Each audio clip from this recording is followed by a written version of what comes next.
The plain red tent stands by dispassionately. It was pitched by practice.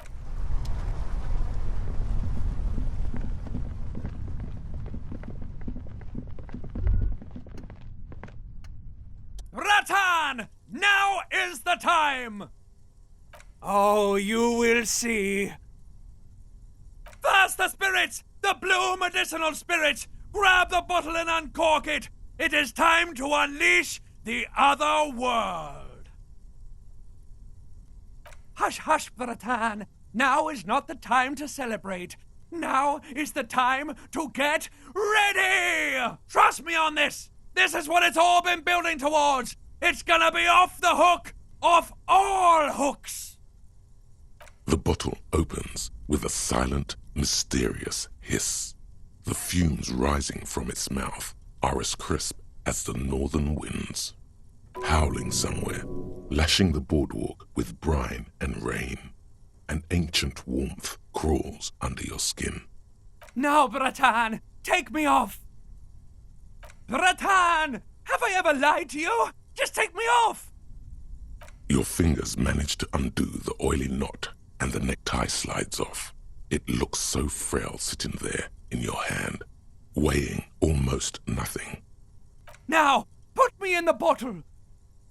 Trust me! Just trust me! You and I are gonna have so much fun it should be illegal!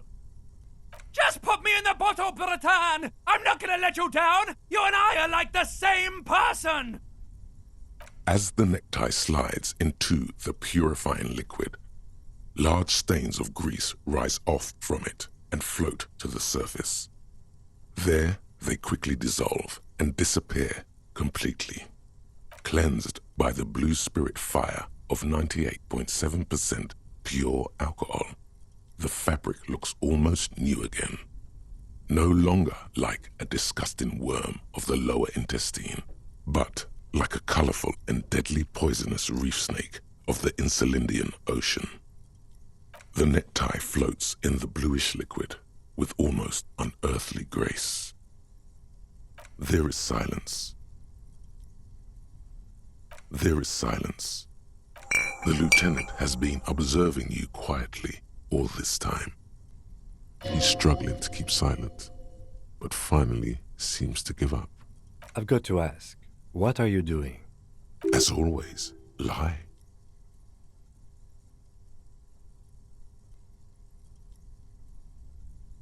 Of course it has.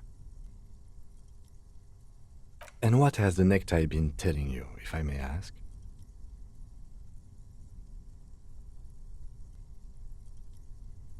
Wonderful. Very useful. He doesn't actually believe it's wonderful. Okay, so why did you put it in the bottle? Right, okay. Anyway, I'm glad you told me your necktie has been speaking to you. That must not have been easy. We're all under stress. This is turning into a great big mess. I'm not judging. Just keep it together. Let's go.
Stop, just up ahead. Danger. You are prepared.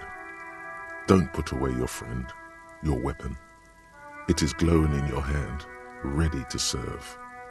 Raindrops slip down the oily fabric of the tail end of your necktie turned fuse. Yes, I hear commotion. Let's go. This isn't the time for fear. Go.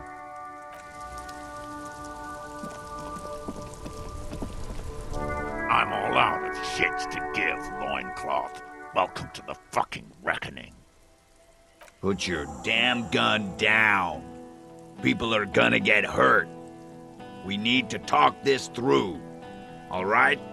Shut up! You're not gonna talk yourself out of this, loincloth shit fuck. This is the mercenary at the gates. His chest rises and falls under the ceramic breastplate. His fingers reach for the butt of his sidearm.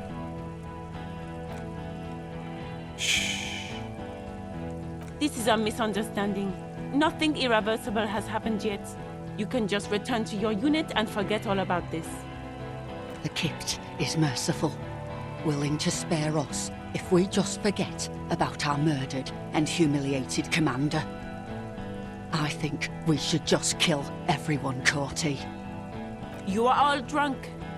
Come to your senses. You won't gun down 7 people in the middle of the street. This isn't a frontier town or a jungle outpost. Easy, Lizzie. Let me handle it. I know guys like this. I'm sure we can come to a peaceful agreement. Ain't that right, fellas?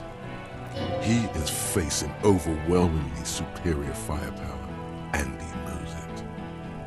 Peaceful. Nest in your abdominal cavity like a little wild mouse. The masked man's words are barely intelligible, but you can hear them. Fuck, there's a third one. How did we miss something like this? The lieutenant is genuinely worried for his life. You should consult him before getting in there. The Mercenary Tribunal. My plan is not to get killed, but we have to intervene. If this turns into a firefight, we should take him out first. A sound strategy. He's the leader.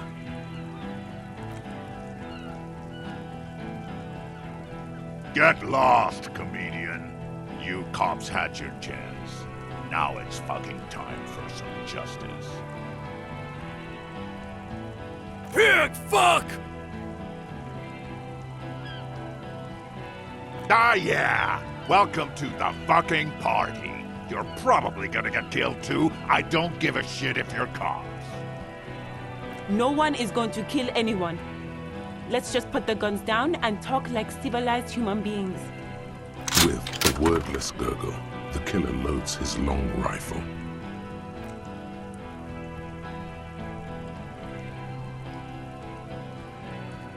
All right, end game! Light me on fire and throw me in his face! Wait, it's a good thing you have an anthropomorphic petrol bomb. It really is. But you have to soften him up first. Present an argument. Even if it comes to a fight, it's a good idea to get under his skin first. I don't know about this getting under his skin. What if he gets under yours? I'm barely keeping your hand from trembling here. Rude. Rude is the killer. Rude, the killer, Howan Cloven. He doesn't talk much. All of you cunts inside out. Rip you open. The gunner. The raddest. The killer. What do you think he does? There, on the rim of Owen Clerven's helmet, you count little stick figures. 19, 20, 21. About 50 little stick figures. All of them black, plus 2 little white ones in the end. That's right. Plenty of kips here in Revachol, too. T, let's fucking do it. Now. Now is the time. Stop waiting. Yeah? Who did then? How fucking convenient. His fingers are twitching. That's a draw reflex. He's about to draw.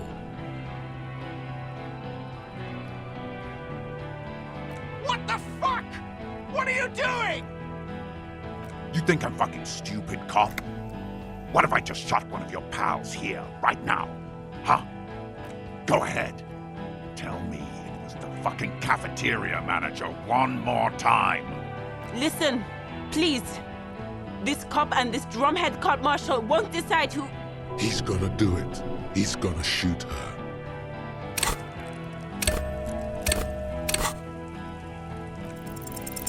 The Hardy Boys confessed to hanging him, all together. Titus said, we took him out back and hanged him. He said it loud, in a public place. You're lying. DePaul heard it. You heard wrong. She and these men have been helping us find the shooter. Liars. The shot rings in your ears, a low, tinny ring. Then the Hardy Boys yell something. The young woman stands and looks behind her. The shot has flown over her head, crashing a small pane of the glass window behind her. I missed. I know what I heard, Corty. They said they killed him. They said it was a good way to end a Sunday night. That doesn't sound good.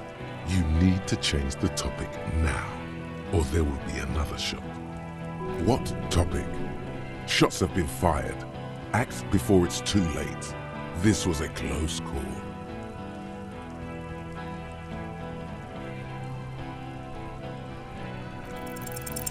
Dangerous. Ask about him first. You don't want personal facts about his dead friend coming out of your mouth. He has to start it. Yeah, I don't fucking act so well. Laylee had a hard-on for making faces for you natives. Fucking food aid shit. That shit is done now. Trigger time. Sergeant Major Raoul Cortiner, reporting in to burn this fucking mud hut to the ground. As he moves, the interlocking pieces of his armor click, softly. Click, click, click. The realization comes to you like a picture puzzle coming together. His name is Raoul Cortiner. The dead man's name is Elise Cortiner. He's brothers with the deceased. No, probably foster brothers. Elise was put into a foster home, remember? For killing, maiming, and humiliating our commanding officer. All sentenced to death by lead.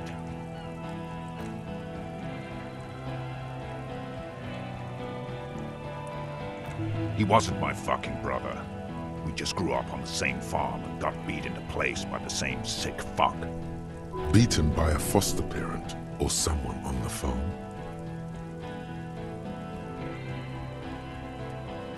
Same fucking mud hut town, too. Okay, good. Who? Laylee. We researched him.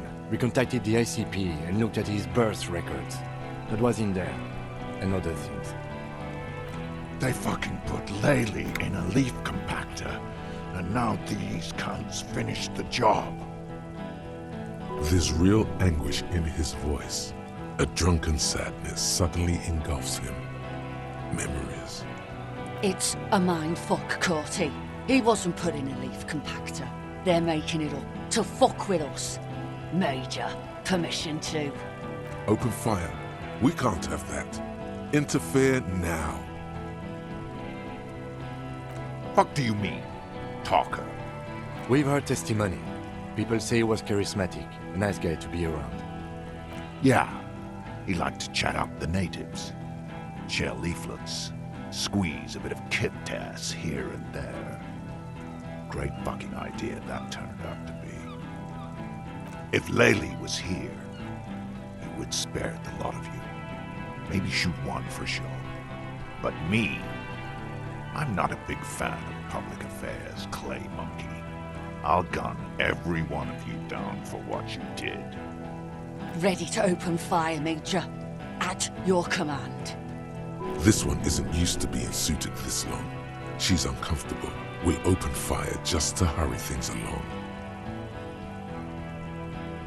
Our colonel did what he had to do. It was either one cunt or 100 of them. Rude here. In your ship pipes, right in the fucker! He likes to fire mortars at random coordinates. Wipe out mud huts like that. When he gets bored, Lady knew how to command. He was a good commander. I can see you miss him. Oh yeah, he would have commanded this fuckhell way better than I did. But that didn't happen, because Hayseed Bill and Kipty the Kipt here fucking murdered him. Had him stink the village up for 2 weeks after. And you fucks did nothing. Listen, man. We told you we... Told us what? What did you say? Who said that? Tattoo fuck! You'll die first! Baby blue, yeah. Like someone fucked up and put a baby's eyes on a grown man. It was creepy, but bitches like that shit, I guess. Or, I don't know what bitches like. I just know how to mow down cloths. Find his killer.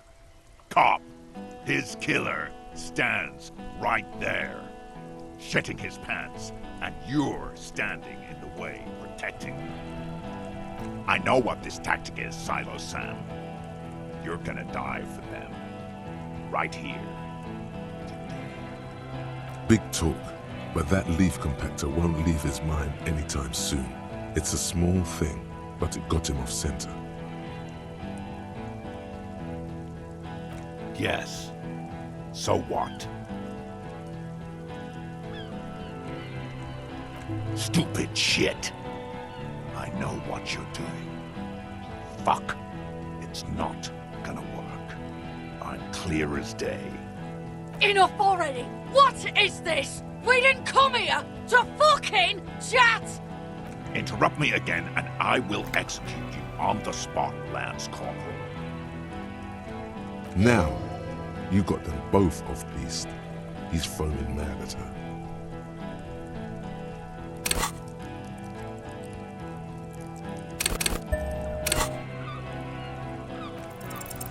All right, here we go. This is an illegal tribunal. Krenner would never sanction this. Who's the commanding officer? Take your pick. Really, none of this looks like it's going to do anything but piss him off. You only have time for one argument. Choose wisely. Me? I fucking told you. I'm a Crenell Major with 15 years of live combat experience. When my colonel gets hanged by clay monkeys, I lead the platoon on a retaliation strike. Nah, I just have the biggest gun. Technically, the other man has the biggest gun, but we're beyond that now. King Reaper.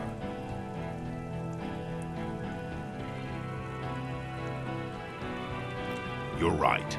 But you see, I want it to end in bloodshed. Okay, it's not much, but he's thinking about something else, and his hand is off the gun. This did something. Now fire. Fuck them up. Do it. The muscles on your back tense up.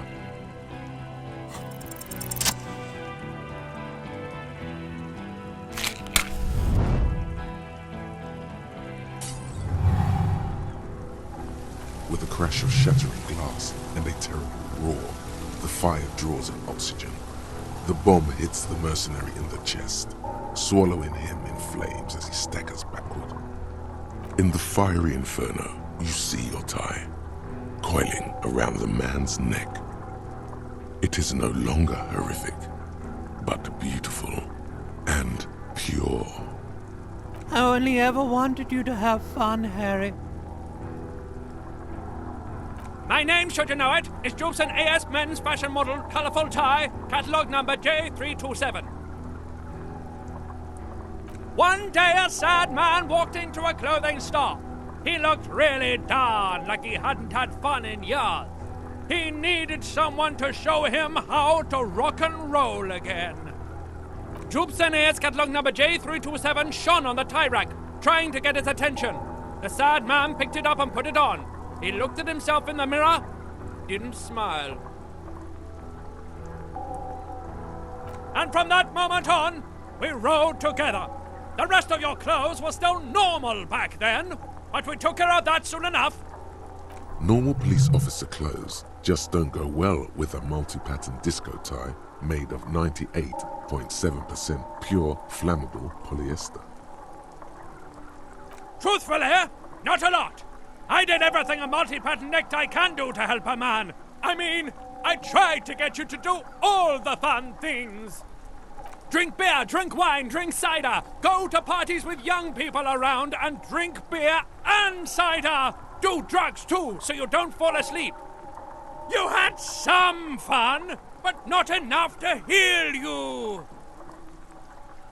Your heart is broken, Bratushka, and it cannot be mended. Believe me, I've tried. No, you're going to be mowed down by gunfire from the 2 remaining mugs. So no, not forever. You both did, Ratan. Deep down, you know it was both of you. No, it was her mostly. Don't lie to him, Necktie.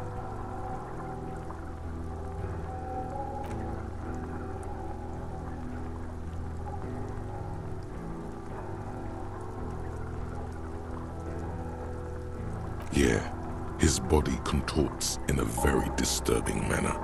There's no mincing words with this one. He's dying a horrible, painful death as you're talking to your tie in your head. Smells like a steak on the grill, the burning flesh in your nostrils. It's good to see you still have capacity for compassion, my friend. Deep down, you are a good man. See you on the other side.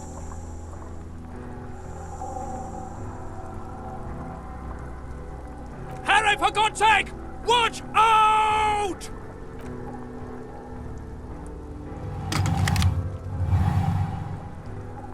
To your right, the killer raises his rifle and takes aim at you. His moves are steady, but the long barrel of the rifle sways slowly.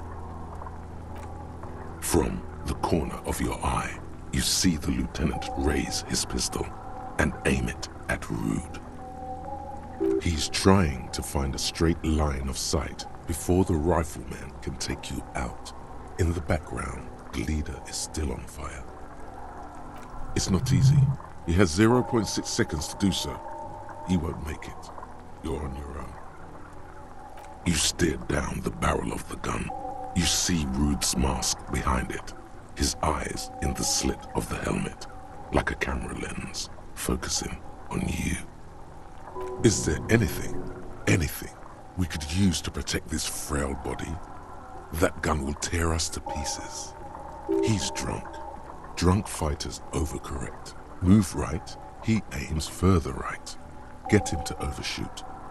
A full suit of armor can't be too agile. You can shift direction faster than he can. Just dodge the first shot, and the second will be easier. Drunks are quick to anger and make mistakes. A low shot rings. You feel a tapping like rain on your chest plate. Heavy drops of rain. Then the sound of dice rolling as the cuirass distributes the shot evenly from plate to plate. You got hit. The armor took most of it. but still your ribcage burns. Feels like blood is slowly seeping into your lungs. God, please. He's aiming for the eye slot in Rude's helmet. An extremely difficult shot. 2 shots ring at once. One from the lieutenant's pistol, and the other from DePaul's. It's aimed at the lieutenant, but it misses. You hear a scream behind you. Blood gushes from the helmet's eye sockets as Rude staggers back, disoriented. The sounds coming from his helmet are not human. An unbelievable shot from the lieutenant. Glenn, dying in a puddle of blood behind you. His mangled torso has 2 gunshot wounds. Blood gushes out of them like red geysers. Oh God, watch out!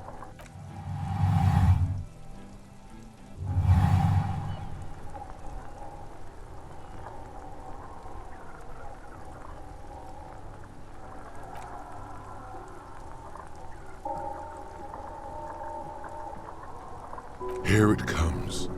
Death.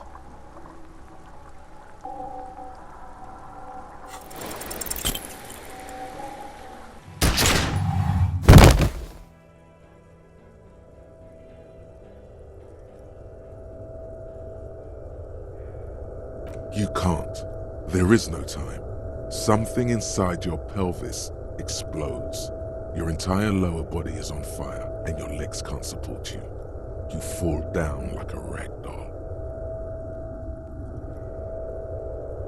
The Hardy Boys are screaming, fighting, dying. Someone jumps over you. Nearby gunfire shatters glass. Stop! The cop! Protect the cop! He's down! Warm blood pools underneath you. It's sticky, and there's so much of it. Don't go into shock. Hold on. Most of what's down there. You can also feel the bone where the bullet went in. Something very sharp, like broken teeth under your fingers. Nothing. A persisting darkness. Dancing lights of pain. Distant shadows cast by them, like a hellish play. You're bleeding out.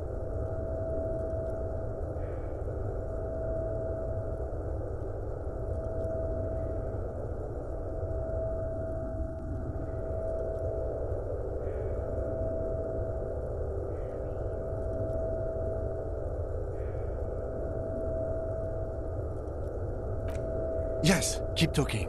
Stay awake. Look at me. But you can't. It's so hard. Your eyelids grow heavy, and the sounds ever more distant. And a cold comes over you. The lieutenant, too, is somewhere far away, almost gone. When suddenly, you sense something behind him. A slender white shadow towering. Someone stands there, raising her pistol at him. The lieutenant does not see it. He's pushing down on your wound with both hands. Scream immediately. He's gonna die. No, you say, and hand out your firearm to him. Your hand trembles and your eyes are full of fear. That's all it takes. There is no room for hesitation. The lieutenant moves like a spring unloaded. He grabs the gun from your bloody hand and fires behind him. You hear a faint scream, a woman's. Then the sound disappears, like someone pressed stop on the tape. The woman is gone. So is Kim. Then the whole world. This is death. One more door, baby. One more door. Of course. I know you do. Everybody leaves when they get the chance. Go on, keep falling. Deeper. Take the door. He's not taking it. His body is not taking it. Oh God, no. He's not disintegrating. He's swelling up instead. Over the hours, hurting, moaning in his sleep, and rotting, and being disinfected, and smelling of drugs, and feeling saliva in his mouth, drifting in painkillers, thrashing in his warm sleep. He can't go. Not before the case is solved. There is a radio in the distance. A radio of the world. Playing sounds. Good morning, Elysium. Soon you will return to the world. You're thirsty. Reach for the glass of water by the bed. The world is still there. Sleep some more. Hours turn to days. Soon we will get up again and go through it again. Finally we know what the infernal engine was outside. The clarion call. It was him. He is the infernal engine. He never stops. He only gets worse.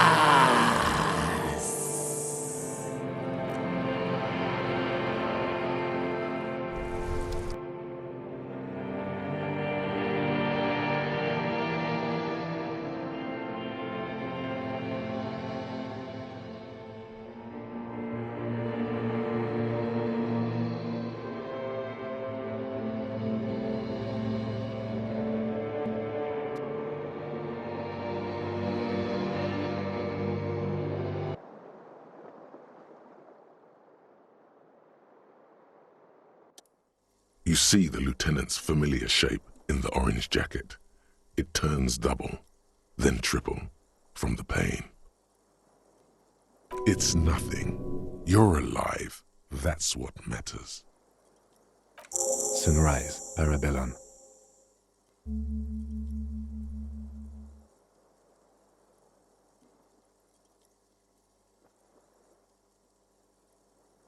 It's not ouch time yet. You just got the Dramamine pill an hour ago.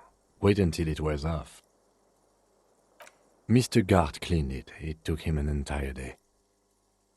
2 days, in and out. You've been up enough to take Dramamine and curse. And drink water. Sunrise, Parabellum. Sunrise, prepare for war.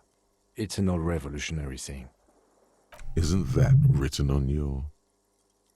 Cops like it. The gates of the harbor are boarded up. The streets are a little more empty. Apocalyptic violence is yet to erupt, I am relieved to say. I think we may have held it off, for now. Barely. Yes, we have also completely failed, but that's okay. What happened? You threw an improvised petroleum bomb at the Major. A firefight ensued. He does not answer, and searches for something in his coat pocket instead. Very. He died in the hospital. You're a real killer, Harry. A blood-stained killer. You're an officer of the RCM. As retaliation, the rifleman tried shooting you. He hit the cuirass. I heard it go off. I was looking for a clear line of sight to him. I shot and wounded him, while Glenn took a bullet in the spine. It was meant for me. He did not survive. This is not the first person to die in his place. He goes on. Titus, Fat Angus, and Theo charged. Angus and Theo did not make it. They both died before they made it to intensive care. Titus survives. So do Alain and the musician. I forget his name. Yes, he's still alive too. You were bleeding out. You said something, I don't know what. And you warned me. I was able to disarm Officer DePaul before she got the jump on me. Thank you. I killed her. And that's what happened.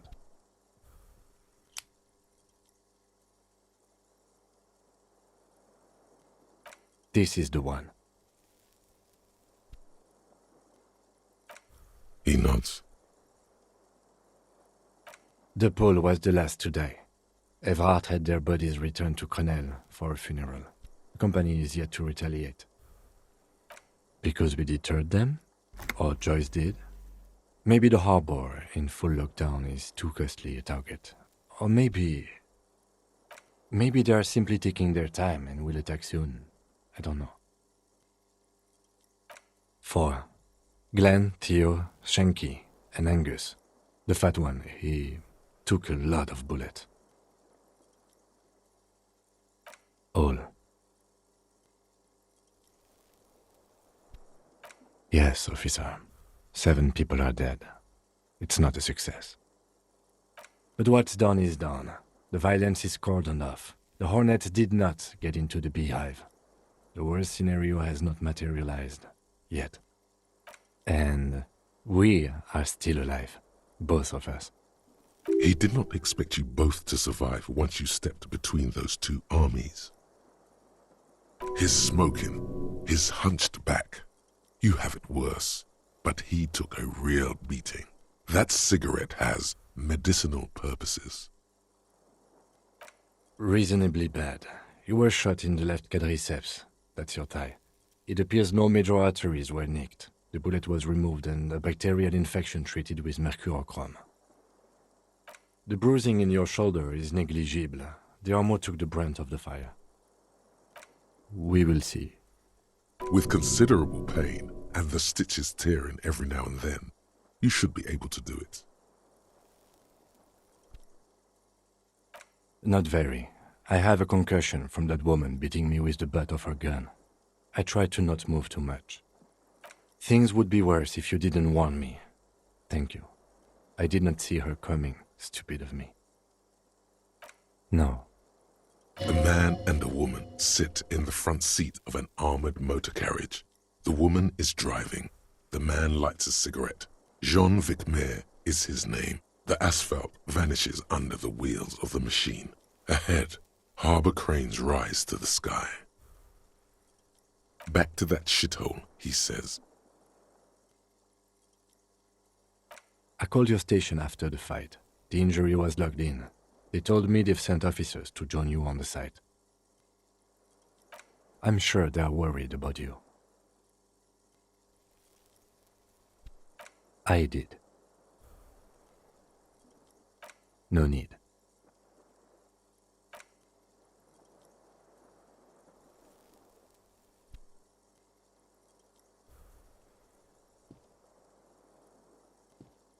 Easy now. You can take it. Just don't lean on that leg of yours too heavily. Your balance is way off. You feel like you're about to fall over on that thing. How are you? Your disco days should have been done quite a while back, Lieutenant Efrater. I honestly don't know. Do you? Because we can't talk to Everard. The harbor's in lockdown. Everyone in there is outside our grasp now. Joyce has left too, thanks to our meddling. I don't know what to think. It might not have been a bad idea. There is a pin somewhere in the machine. Something is keeping Connell from sending in a death squad. Maybe it's her. Maybe she kept her hand. Either way, Ruby's gone, and Classio too. We really should have arrested her, you know? Oh yes, she left 20 minutes prior to the Tribunal showing up. I asked Mr. Gart. Turns out it was a bad idea not to arrest her, but maybe it was a good deed that will pay off in heaven. Who would have figured? I don't know. I think the theory you presented, it's someone else outside our circle of suspects, was right. It better be. Everyone within the circle is either dead or gone. Honestly, I think our investigation has not produced a single credible suspect. Absolutely. There's no other way to go about it. We screwed up. He's made his peace with it. He's had time to do so. What? Every piece of garbage in the city is not connected to the case. You don't have to keep everything. He's wrong. Okay.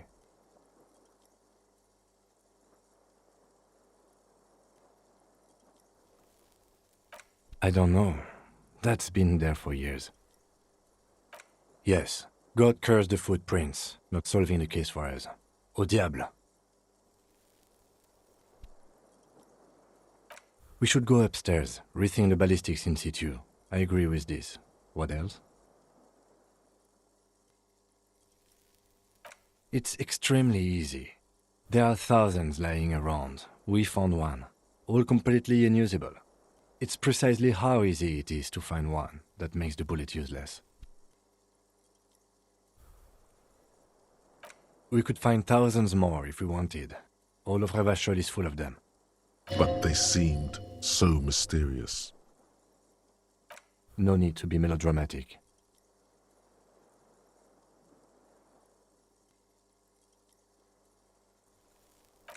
He does not know what to reply.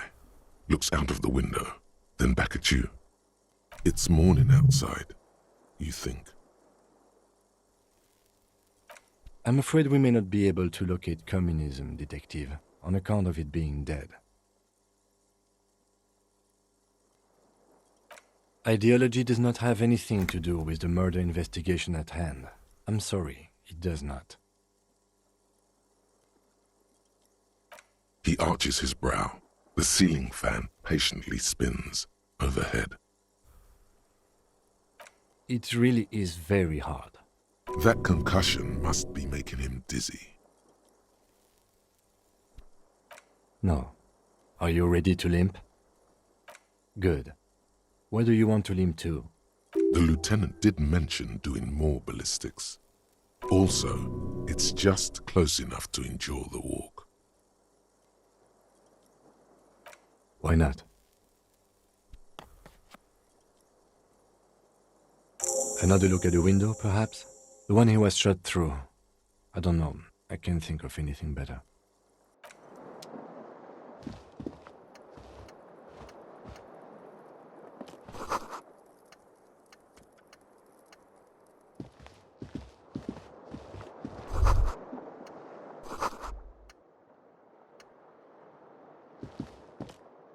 The fan stands still. The switch must be broken, because nothing happens. The air in the room is starting to feel like vaporized urine.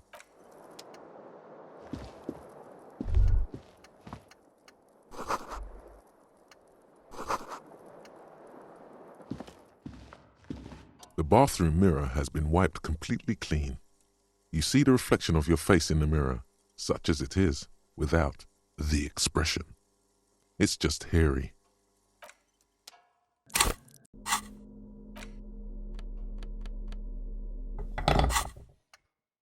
The bathroom mirror has been wiped. The faucet is quite terribly mangled, but you just might be able to twist its parts into place. You handle the chain cutters deftly, applying just enough pressure. The faucet regains a recognizable shape. The steam stops. Told you that you needed those chain cutters. Everything is connected. Everything has a purpose.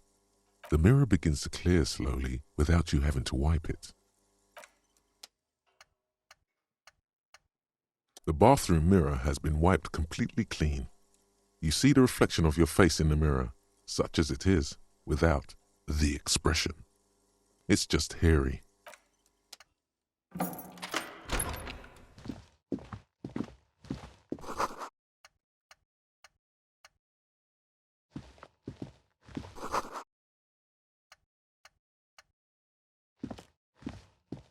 These papers bear the stamp of the RCM. They appear to be fragments of the lieutenant's paperwork, half finished. You make out notes on this and other recent cases. I had Garth open the door to your room. You were running a low bacterial fever the first night. It would have been easy were it not for my concussion. We both got lucky, considering the odds we faced. Let's go?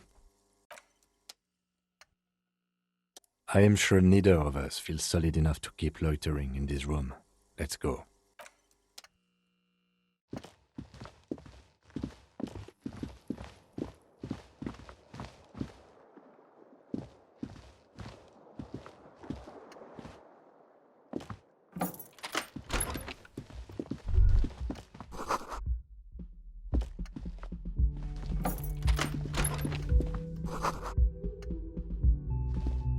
Next to the stack of bills, you see a note, a few lines jotted down in large, uneven handwriting, just as the writer was about to rush out the door. I'm sorry, I fucked everyone over. P.S. I didn't kill him. P.P.S. Gift upstairs. A gift. I am not drawing my gun, yet, but I don't like gifts. Just don't walk into another radio trap, okay? Relax. Not everyone is out to trap you. It's hardly surprising. You look at her rough, jagged handwriting on the note. She was in a rush, but not panicked. Deliberate. Focused.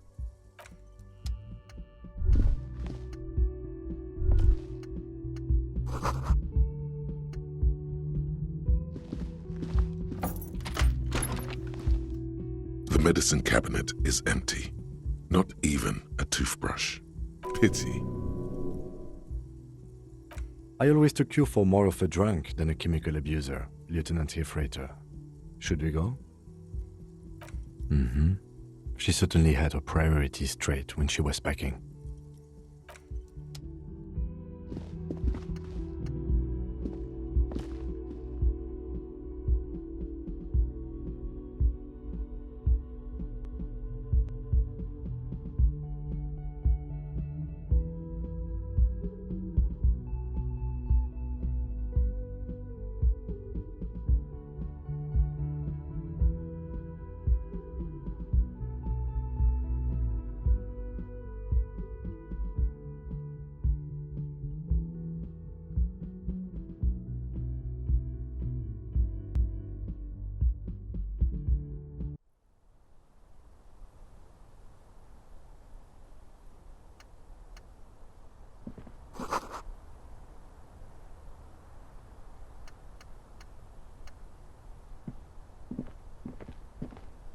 You see the same two neon-lit shapes, a man and a woman, only now a red thread bisects the room, pointing from the antenna outside to the cupboard on the wall.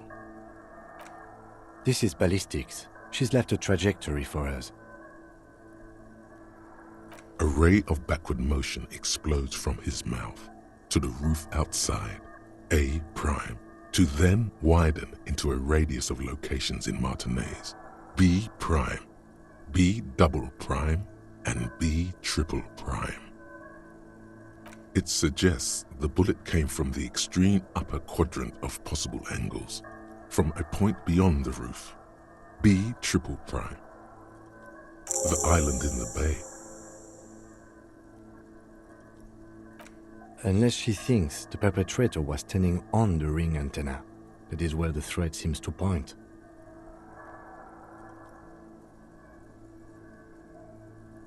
I remember.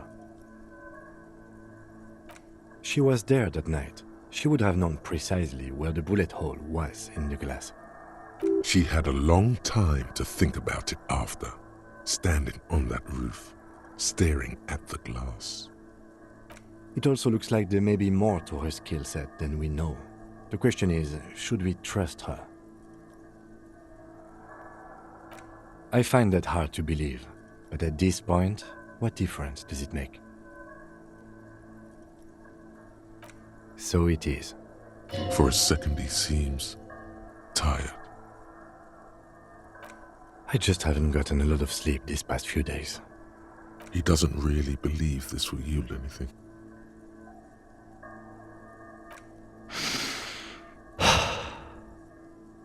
He is trying to justify it to himself. The lead is flimsy. You might as well go around Martinez looking under every rock and talking to every person. But what else is there? He sees danger. Another trap, perhaps. He must be cautious for a reason. This man has decades of experience. There, across the grey water, amidst crumbling concrete, a birch tree, and the half-sunken ruins of a flak tower.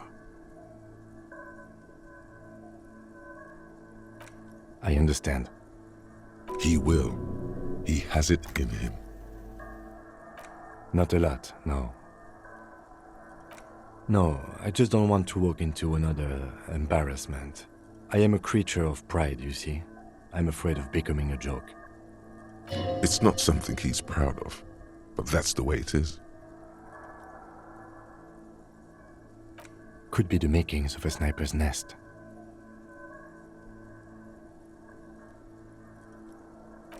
Of course. I mean, how do we get there? Joyce Messier had a sloop, but she's gone. Ah, yes, of course. The village. Let's go. A red thread runs through